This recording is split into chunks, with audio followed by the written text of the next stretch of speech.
The level of anxiety, the level of depression, the level of loneliness is higher than ever before. What their children are going through are not simply late night just playing video games or they're just on their phone all day long. There's an underlying symptom behind it. So often if I could tell parents one thing, is that they don't hate you, that they don't hate you. They do love you. I would say no, church is not optional, it's absolutely fundamental. Because you know what? All those extracurricular activities would come and go. I understand the challenges because I'm with you. My kids all did club sports. We always had issue regarding like Sunday games and Sunday practices and what are we gonna do? But the kids don't know how to go to church when they're young. The likelihood of them going to church later.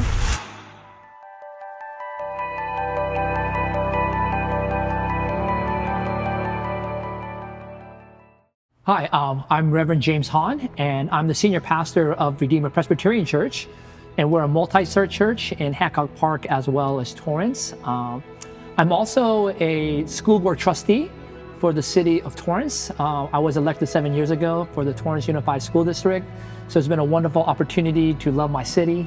I have 3 wonderful children, a junior at UCLA, a freshman at Claremont McKenna, a junior in high school, and I'm married to my beautiful wife, Sora, who is also a principal at an elementary school in my city as well. What is one key thing parents should understand about the mental health struggles of today's teenagers? I think one key thing is it's real.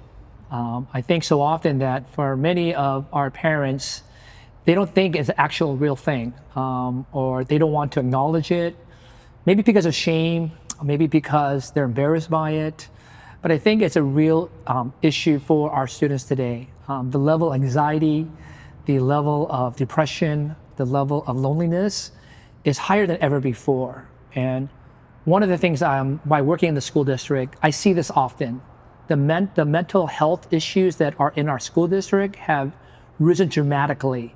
And so it's a big concern. And I think for parents, they need to understand that what their children are going through are not simply late night just playing video games or they're just on their phone all day long. There's an underlying symptom behind it, whether it's trying to escape from reality, whether it's trying to escape pain that they're going through, but they are crying out for help. And I think that if you can sense it and you see something a little bit off about your children, you need to talk with them and see whether or not they're dealing with mental health issues. What do you wish immigrant parents understood about how growing up as a teenager in the US is different from growing up in Korea originally? So I think today, that difference between growing up in Korea and growing up in America is not as great as it used to be. As Korea has become more and more westernized, I'm seeing a lot more patterns where they allow a lot more freedom for their children in Korea, where they allow kids to do more independent things in Korea, which is very similar to the kids here in America.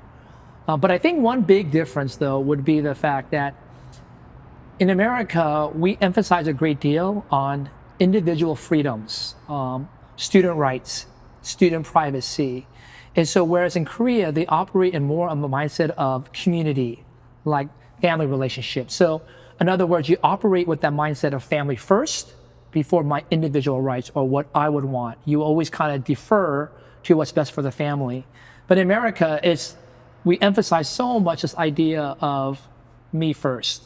So for example, during COVID, in America, it was so hard to get people to wear masks because it's my freedom. I should be able to determine what I want to do. Whereas Korea, everybody was willing to wear masks. It's just a different mindset that kids have from Korea and then in America. And so especially today in America, student rights and student privacy is being elevated like never before. So for example, in our school district, if a child wants to change their sexual identity or their pronouns, we as a school district are not allowed to tell the parents because it's about student privacy, about student rights. And so that kind of mindset of elevating student rights has become so extreme where now some kids would like to divorce their parents if they could. And so I would say that's one of the major differences between kids being raised here and kids being raised in America, in Korea, is that we emphasize student rights so much more. So often if I could tell parents one thing about their children, is that they don't hate you, that they don't hate you. They do love you. It's just that we need to understand the place that they're coming from, right?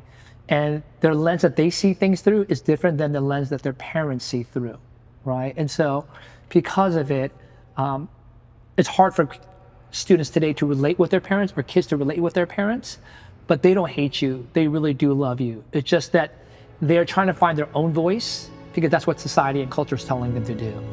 What is one thing you wish parents understood about the role of the church in their teenagers? So I would say the church is absolutely fundamental.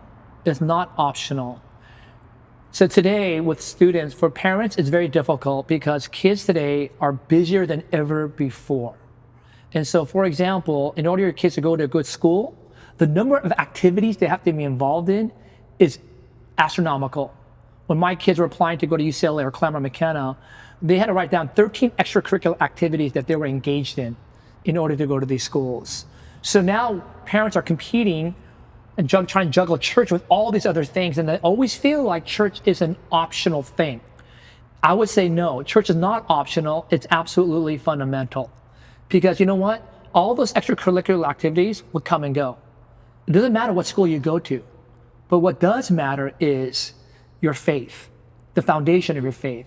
Because what you will learn in church is how you grow. The reason why church exists is so that you can grow and mature in your faith.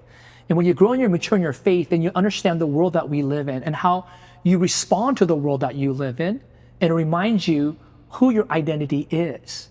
Because it's only in the church where you will know that you are fully known and fully loved. It's in the church where you find that security and confidence and identity in Christ, so that when the world judges you, or when the world tells you that you have to be a certain way in order to be someone awesome or successful or to be somebody, you can say, no, my identity is in Christ. And where are you going to learn that? You're going to learn that in the church. And not only that, but the church is also foundational to your community. One of the things is that I realize that today, when I go to speak at college campuses, I see a lot of my friends' kids there. And the reason why is because we all went to church together. So a lot of my church friends and their kids are still going to church today. And so it becomes a bigger part of your community. So I would say church is foundational for your community as well, where you'll find that support, where you will find that encouragement, where you'll find that sense of family. And which I think more than anything else, kids need that more than anything else today. So I will tell parents that church is not optional, it's absolutely mandatory. Really help parents or even youth, teenagers sort of prioritize the church and being immersed in community. You just have to do it. You just have to cut out those things because of the fact the issue is that you are making those things your idols to the point where you're willing to sacrifice church. The issue is those things will always be there, but the kids don't know how to go to church when they're young. The likelihood of them going to church later is going to be very slim because of the fact that they did not learn how to sacrifice things when they were younger. So as a parent, I understand that. I understand the challenges because I'm with you. My kids all did club sports. We always had issues regarding like Sunday games and Sunday practices and what are we going to do? It was always a hard thing, but we're always trying to commit to ourselves that our kids had to go to church, whether it be the first service at our LA site or the second service at our Torrance site. So ultimately it comes down to a matter of what do you believe? You have to make those hard decisions today because later on it will pay off. But if you don't make those decisions today, you may lose your kids forever.